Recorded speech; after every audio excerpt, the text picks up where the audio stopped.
Good evening friends, welcome to you all on my YouTube channel अस्कम online GS. आज के episode में हम लोग उन विषयों के बारे में बात करेंगे जो संविधान निर्माण से पूर्व घटित हुए थे। संविधान का परिचय हमने एपिसोड 6 के माध्यम से देख लिया है, परंतु ये संविधान बनने के पूर्व क्या क्या हुआ, क्या क्या घटनाएं घटी, उनके बारे में भी जानना बहुत ज़रूरी है। तो अब एपिसोड पॉलिटी जीके का जो एपिसोड हमारा अब आएगा, उसके माध्यम से हम लोग उन बातों पर चर्चा करेंगे। तो आज का जो टॉपिक है फ्रेंड्स, स्वराज, पूर्ण स्वराज, डोमिनियन स्टेटस एवं उत्तरदायी शासन। ये जानना बहुत ज़रूरी है। अगर आप संविधान पढ़ रहे हैं तो संविधान के पहले ये सभी मांग थी, कांग्रेस पार्टियों की, भारतीयों की मांग थी, जो धीरे धीरे अंग्रेज़ों के द्वारा फुलफिल किया गया, परंतु तुरंत नहीं। तो फ्रेंड्स देख रहे हैं पहला टर्म है स्वराज। स्वराज का आखिर अर्थ क्या है? स्वशासन या अपना राज्य, सेल्फ गवर्नेंस और होम रूल। तो इसका डिमांड हुआ, तो ये डिमांड कांग्रेस पार्टियों के द्वारा नहीं, सर्वप्रथम दयानंद सरस्वती ने इस स्वराज शब्द का प्रयोग किया। स्वामी दयानंद सरस्वती ने। स्वशासन का अर्थ है स्वशासन या अपना राज्य। उसके बाद सर्वप्रथम गोपाल कृष्ण गोखले, जो कि कांग्रेस के अध्यक्ष थे 1905 में वाराणसी अधिवेशन के दौरान, उन्होंने व्यक्तिगत रूप से स्वराज शब्द का प्रयोग किया। व्यक्तिगत रूप से, ठीक है, व्यक्तिगत रूप से स्वराज शब्द का प्रयोग किया गोपाल कृष्ण गोखले ने। जस्ट एक वर्ष के बाद दादा भाई नौरोजी ने ऑफिशियली 1906 के कलकत्ता अधिवेशन के दौरान स्वराज की मांग की। तो स्वराज की मांग करने वाले प्रथम कांग्रेसी दादा भाई नौरोजी, 1906 में कलकत्ता अधिवेशन हुआ था, उसी दौरान दादा भाई नौरोजी ने स्वराज की मांग की। उसके बाद यह स्वराज और जोर पकड़ा। इसके बाद का आपको पता है फ्रेंड्स कि 1905 में बंगाल विभाजन हुआ था। उसके बाद बंगाल विभाजन के विरोध में स्वदेशी आंदोलन या बंगभंग आंदोलन आयोजित हुआ और लगातार वो आंदोलन चल रहा था। उस आंदोलन के दौरान ही बहुत सारे क्रांतिकारी घटनाएं घटित हो गई। इसी क्रम में अंग्रेज़ों ने लगभग आंदोलनरत व्यक्तियों को पूरी तरह से कुचल दिया, मतलब किसी न किसी मामले में बड़े बड़े नेताओं को जेल में डाल दिया। इसी क्रम में 1908 में बाल गंगाधर तिलक को भी जेल में डाल दिया गया था। तो करीब करीब ये स्वदेशी आंदोलन लगभग शांत पड़ गया था और इसी बीच बंगाल विभाजन को रद्द भी कर दिया गया था। 1911 के तृतीय दिल्ली दरबार जो आयोजित हुआ था दिल्ली में, तो उसमें रद्द कर दिया गया था। इसके वजह से आंदोलन शांत पड़ गया था। लेकिन बाल गंगाधर तिलक जो है वापस आए, तो उन्होंने एक आंदोलन चलाया जिसका नाम था होम रूल आंदोलन। इस आंदोलन की प्रेरणा बाल गंगाधर तिलक को एनी बेसेंट से मिली थी, जो कि वो आयरलैंड से आए थे और आयरलैंड में होम रूल आंदोलन बहुत सक्सेसफुली आयोजित हुआ था। तो बाल गंगाधर तिलक ने एनी बेसेंट से प्रेरणा लेकर भारत में होम रूल आंदोलन आयोजित किया 1916 में। और इसी के साथ बाल गंगाधर तिलक ने होम रूल लीग की स्थापना की और स्थापना के समय यह उद्घोषणा की, स्वराज मेरा जन्म सिद्ध अधिकार है, मैं इसे लेकर रहूँगा। अर्थात बाल गंगाधर तिलक ने पुनः स्वराज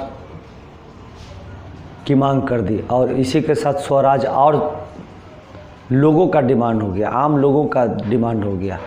लोगों के मुंह पे नारा एकदम पूरी तरह से समाहित हो गया कि स्वराज मेरा जन्म सिद्ध अधिकार है, मैं इसे लेकर रहूँगा। तो ये बाल गंगाधर तिलक है जो 1916 में स्वराज की मांग की। तदुपरांत महात्मा गांधी ने भी अपने शब्दों में स्वराज को परिभाषित किया 1920 में। मेरा स्वराज भारत के लिए संसदीय शासन की मांग है जो वयस्क मताधिकार पर आधारित होगा। तो ये स्वराज की परिभाषा महात्मा गांधी के शब्दों में। उसके बाद गांधी जी ने और भी समझाने का प्रयास किया स्वराज को। जनप्रतिनिधियों द्वारा संचालित ऐसी व्यवस्था जो जन आवश्यकताओं तथा जन आकांक्षाओं के अनुरूप हो। ठीक है, तो स्वराज के अनुसार उन्होंने क्या बताया? जनप्रतिनिधियों द्वारा संचालित ऐसी व्यवस्था, मतलब ऐसा शासन तंत्र जो जनप्रतिनिधियों द्वारा ही संचालित हो और जन आवश्यकताओं तथा जन आकांक्षाओं को जो पूरा करे। ठीक है, मतलब डेमोक्रेसी की बात महात्मा गांधी ने कर दिया, स्वराज के माध्यम से लोकतंत्र की बात उन्होंने कर दिया। लेकिन ये सभी मांग अंग्रेज़ों के द्वारा पूरा नहीं किया गया। अंततः आपको पता है कि 1920 से 1930 के बीच कई क्रांतिकारी आंदोलन हुए, उसमें क्रांतिकारी भगत सिंह भी आए। उन्हें नौजवानों के बीच पूर्ण स्वराज, टोटल इंडिपेंडेंस का नारा दिया था भगत सिंह ने, और ये टोटल इंडिपेंडेंस इतना ज़्यादा हावी हो गया लोगों के बीच कि अंततः भारत के युवा अध्यक्ष, कांग्रेस अध्यक्ष जवाहरलाल नेहरू ने भी 1929 के दिसंबर में आयोजित लाहौर अधिवेशन में पूर्ण स्वराज की आधिकारिक तौर पर मांग कर दी। तो कांग्रेस ने भी अब स्वराज को छोड़कर पूर्ण स्वराज की मांग कर दी, और यह डिमांड 1947 में पूरा हुआ। अब एक टर्म देखते हैं फ्रेंड्स, ये स्वराज और पूर्ण स्वराज हमारा दोनों हो गया। स्वराज के अंतर्गत एक टर्म आता है फ्रेंड्स, औपनिवेशिक स्वराज, डोमिनियन स्टेटस, जिसकी मांग कांग्रेस ने आधिकारिक तौर पर 1908 में की थी। ये क्या है? तो डोमिनियन स्टेटस का मतलब होता है आंतरिक मामलों में स्वतंत्रता। मतलब कांग्रेस पार्टी चाहती थी कि अंग्रेज पूरे देश का आंतरिक मामला उसे सौंप दे, मतलब भारतीयों को सौंप दे, और विदेशी मामला को वो खुद देखे, जैसा कि कनाडा में लागू था। तो भारतीयों का एक डिमांड था कि भाई हमें भी डोमिनियन स्टेटस दे दी जाए कनाडा के तर्ज पर, और हमें भी आंतरिक मामलों में स्वतंत्र रूप से निर्णय लेने की शक्ति प्रदान कर दी जाए। परंतु इस पर अंग्रेज़ों ने कोई विचार नहीं किया।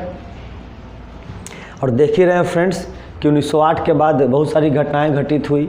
गंगाधर तिलक का नारा आया, महात्मा गांधी का स्वराज का परिभाषा आया, और फिर 1929 में जाकर पूर्ण स्वराज की घोषणा हो गई। ठीक है, लेकिन जस्ट पूर्ण स्वराज की घोषणा जो हुई थी उसी के जस्ट पहले लॉर्ड इरविन ने कांग्रेस को, भारतीयों को लॉलीपॉप देने का प्रयास किया। अब उन्होंने कह दिया कि भाई 31 अक्टूबर 1929 को, ठीक है, 31 अक्टूबर 1929 को लॉर्ड इरविन जो वायसराय थे उस समय, उन्होंने घोषणा की कि भारत में संवैधानिक प्रगति का लक्ष्य औपनिवेशिक स्वराज्य है, डोमिनियन स्टेटस की प्राप्ति है। तो फ्रेंड्स आपको पता होना चाहिए ये जो घोषणा किया गया इरविन के द्वारा, एक्चुअली ये नेहरू रिपोर्ट के बाद हुआ। नेहरू रिपोर्ट 1928 में आया था। मोतीलाल नेहरू की अध्यक्षता में कांग्रेस पार्टी ने एक संविधान का प्रारंभिक ड्राफ्ट तैयार किया था। उसी ड्राफ्ट में डोमिनियन स्टेटस की भी मांग थी।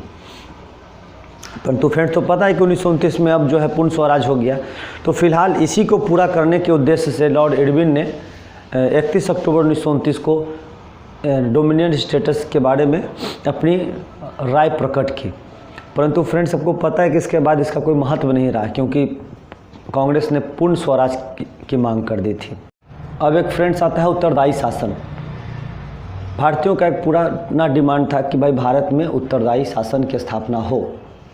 ठीक है, और एक पॉइंट से फ्रेंड्स डोमिनियन स्टेटस जो हमारा था, जो डिमांड हम लोग कर रहे थे, तो 1929 के बाद तो प्रासंगिक नहीं रहा। परंतु फिर भी जब भारत आज़ाद हुआ था 15 अगस्त 1947 को, और जब तक संविधान लागू नहीं हुआ तो भारत को यही दर्जा प्राप्त था, डोमिनियन स्टेटस का ही दर्जा प्राप्त था।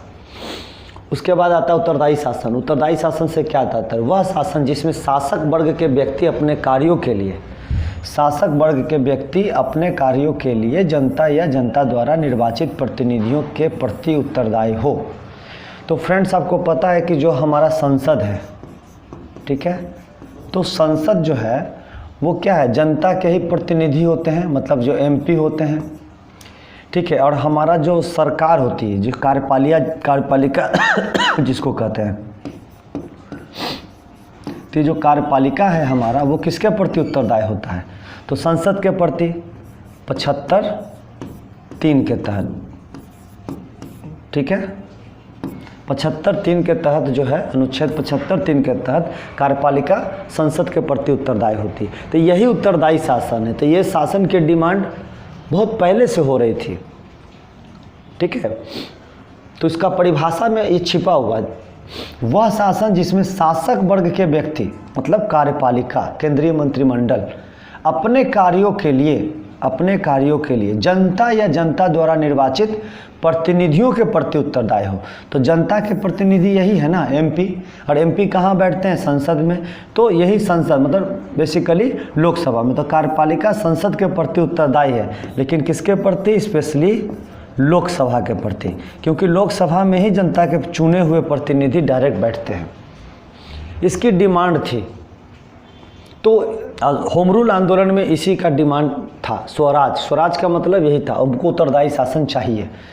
इसको देने के लिए, इस आंदोलन को शांत करने के लिए, होम रूल आंदोलन को शांत करने के लिए भारत सचिव या भारत मंत्री मोंटेग्यू ने लंदन में ही एक घोषणा की, जिसको कहा जाता है अगस्त घोषणा।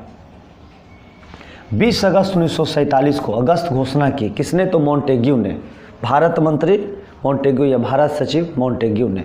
इन्होंने घोषणा की ब्रिटिश संसद में, ब्रिटिश सरकार का उद्देश्य भारत में उत्तरदायी शासन की स्थापना करना है।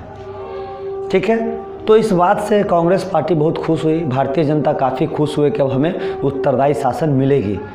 परंतु इस उद्देश्य को पूरा करने के लिए मोंटेग्यू भारत के गवर्नर जनरल चेम्सफोर्ड के साथ वार्ता किया। फिर उन्होंने एक रिपोर्ट प्रकाशित की, जिसे कहा जाता है मोंटेग्यू चेम्सफोर्ड रिपोर्ट। ठीक है, मोंटेग्यू चेम्सफोर्ड सुधार रिपोर्ट। यह रिपोर्ट किस पर आधारित था? तो 20 अगस्त 1917 को जो घोषणा की गई थी, जिसको अगस्त घोषणा कहा जाता है, उस पर यह आधारित था।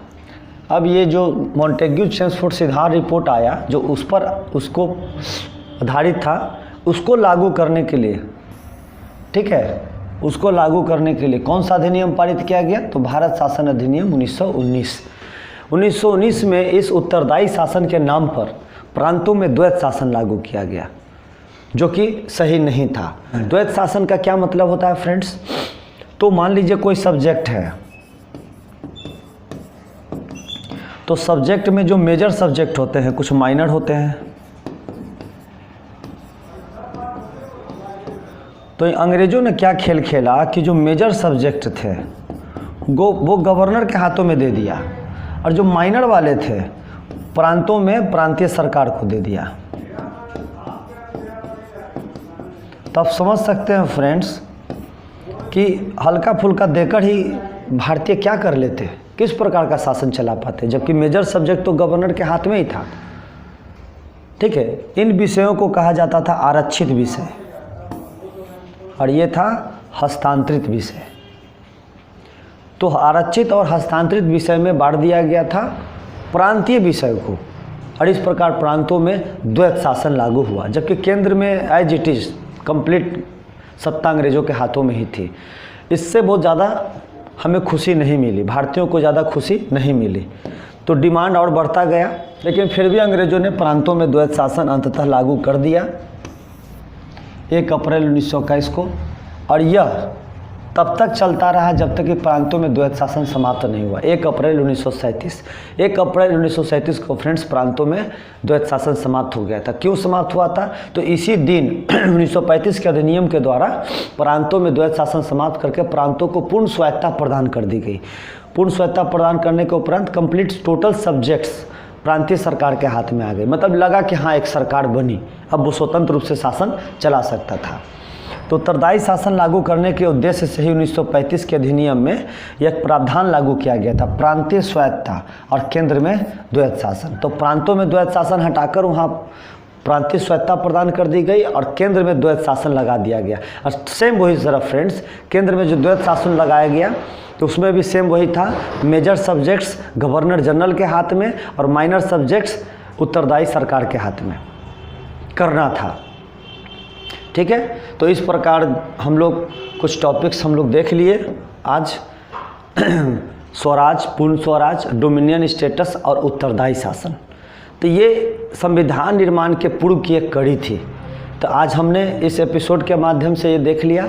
तो फ्रेंड्स शुरू से अंत तक इस वीडियो को अच्छे से वॉच करें, मेरे द्वारा जो डाटा कलेक्ट किए गए हैं बहुत मेहनत से किया गया है, बहुत फ़ायदा करेगा आपको।